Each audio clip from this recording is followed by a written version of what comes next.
Hey, it's Samantha Hartley of the Profitable Joyful Consulting Podcast, and this is season 4, and it's all about marketing. How to get those perfect clients in the door so that you can serve them and have a wonderful time and a profitable and joyful consultancy. So today specifically, I want to talk about planning for this year. We're still early as you're hearing this in the year, and actually you can plan at any time. That's a little secret. If you don't have a plan, this is a good time to make one. One of the things I noticed is that no business that I've ever worked with has had a plan, like almost literally none, right? Even when I was with a Coca-Cola company and I went into the field, those offices didn't have plans either. Here's my Coke marketing planning story. A lot of times they say, don't plan like the big companies do. You're a little business. You're going to plan totally differently. Well, listen to this part. We would create this gigantic marketing plan every year for corporate. It would be this huge, PowerPoint deck inside of a 3-ring binder kind of thing. I would come back to my office. I did this for years, 3 years in a row at least. I can't come back to my office, put this gigantic deck down, open it up into the page that had the marketing calendar. I would take that page out. I would put that on my wall where I saw it every day. And that's what drove my marketing. That's how I knew where we were in the year, what we were doing, what was ahead of it, etc. It was like a Gantt chart of the year on a calendar of like, here's what we do in January, here's what we do in February, this thing will go from March to April, etc. Right?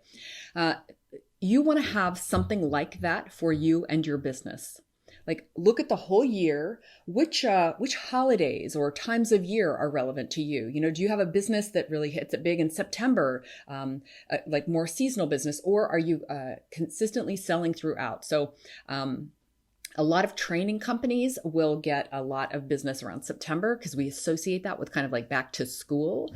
Other, health, obviously companies are going to be like year end or whenever health benefits buyers are buying.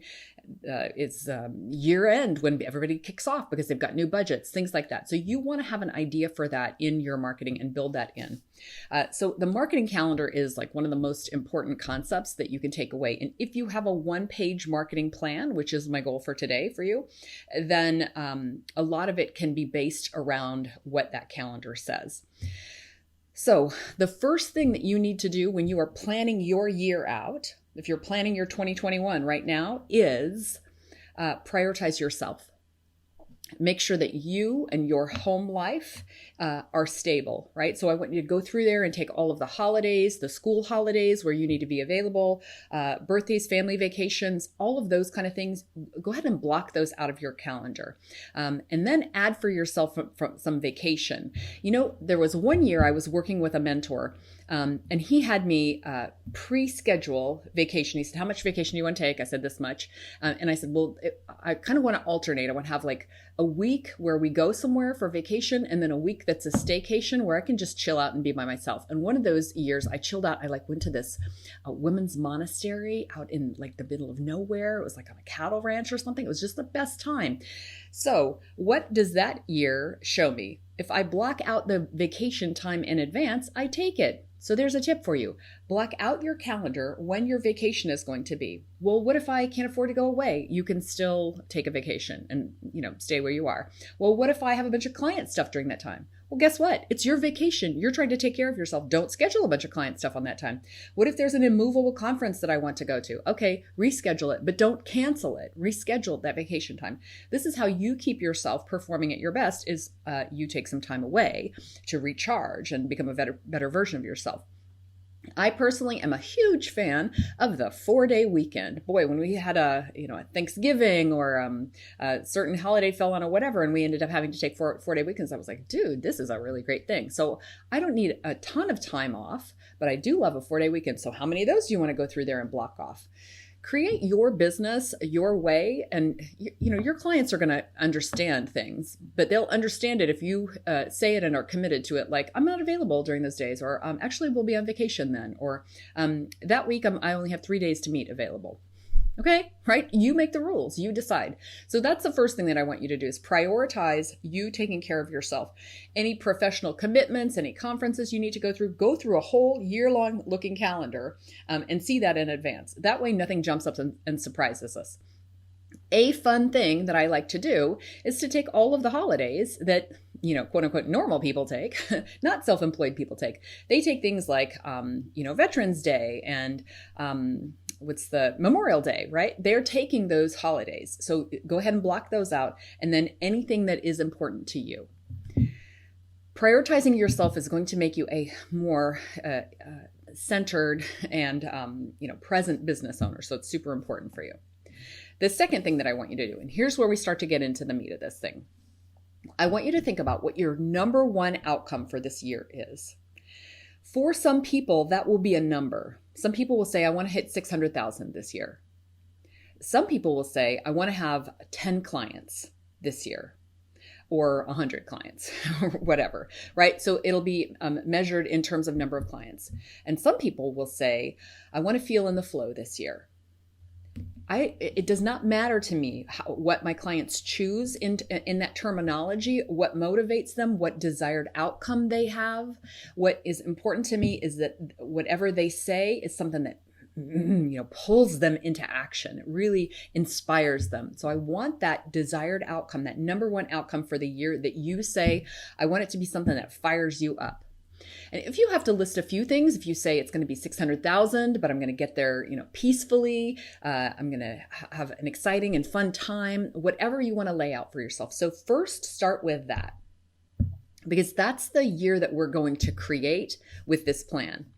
In order to hit that, in order to achieve that, whether it's peace or number of clients or a number, what do you need to do in your business?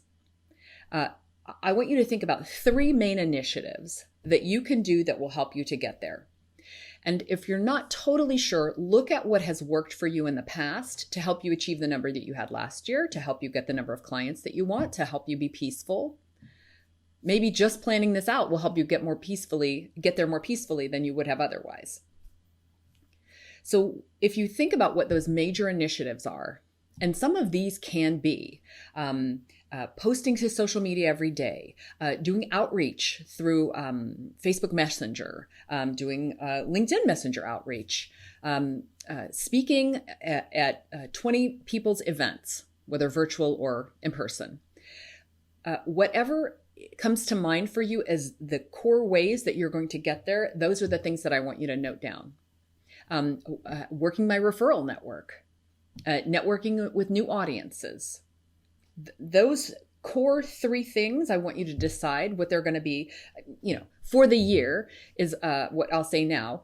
We're lean small businesses. We can pivot anytime we want to. So probably for the year is going to mean, and that this is the next step here, is like, what do you need to do? What's your desired outcome for the first quarter? And then for this month. So I really like to chunk planning down into those phases. Like if I look at the whole big picture and then we say, well, what do we need to do? You can do first half a year or first quarter. And then what do we need to be doing like right now? What can we be starting right now? So sometimes your team and you have to learn a thing. And so first quarter is going to be about launching and learning this thing. And second quarter is going to be ramping up and really focusing more on that thing. Third quarter might be like putting a budget behind it, like amplifying it with ads or something. So you can kind of see that your plan can evolve over the year. I like to get really specific with first quarter and kind of leave the rest of the quarters like, we get the idea.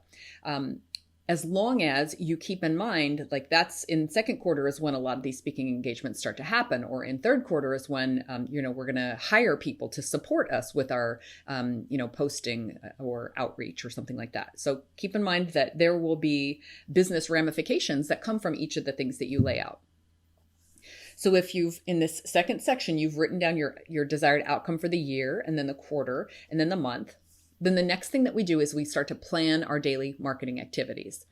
And I've spoken in the past about the idea of having a daily marketing plan. Like what I really like is that for most businesses, a lot of their work is like, what am I doing on a daily basis? And if you have team, then it's like we divide up the responsibilities, but what are the things that we as a business do on a daily basis? And it's the implementation usually of those core activities that you're doing for the year. Daily marketing is really about doing the specific right things that you need to do, getting those done and making them happen. And what I think is interesting is that a lot of people want to have like tons and tons and tons of stuff written down on this plan, and then they don't implement and they get really discouraged. What I love to do is like have a one thing to do. What's the core focus that we're going to do, and what are the activities that we need to support that? So if you're going to do content marketing, and I'm going to be talking this season a lot more about content marketing, then what are the activities that kind of support doing that? Who's going to be doing the writing? Who's going to be doing the social posting? Are there going to be graphics associated with this? What's the follow-up going to be? Will this content marketing lead into a funnel? How would we follow up with people who engage with the content marketing? So if there's a one thing that's happening on a daily basis, then what are the other activities that will support that activity? And remember, it's less about quantity of things done and more about the consistency of getting those things done. The last piece of this is to put this, I really like to have it on a one-page plan that I can look at every day. And if I were to create that together with you, what we would have at the top is who we're targeting, because I always like to keep in mind who this is. You can have the name of an avatar. You can have the kind of the demographic of who this is. It could be like business consultants, or it could be my avatar, Sharon, who is a human resources leader and management consultant, right? Having that at the top. The next thing that I like to have on this plan is like, what's the offer? So that we know if Sharon gets interested, what is the thing that we're going to be talking to her about? And I find that many consultants do not have this piece clear in their minds. Exactly what is the thing that we would do for Sharon if were she to respond? Now, let's imagine that Sharon is the leader or C-level person at an organization. So if I begin to have a conversation with her, what will I be doing for that organization? So you may kind of do whatever they need, but let's think about like what the outcomes are that most organizations are looking for and have that clear, because the next piece here is to have the message. I like to have on this page just the two-liner of the message so that we're clear. That message says who this is for, what the problem is that we're solving, what the outcome is. That's contained on that same page. And then the last piece is the actions. Like, what are the actions that we're taking for the quarter, for the month, and on a daily basis to ensure that we meet more Sharons. So I know that's a lot. And if you're chopping vegetables, you didn't have a chance to write things down.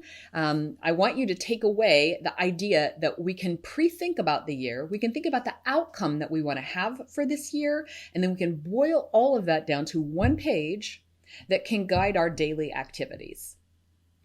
Keep us focused, keep us moving towards the outcome that we want. So if you would like my template for making a one-page marketing plan, then just check for the link in the show notes and I'd be happy to share mine with you.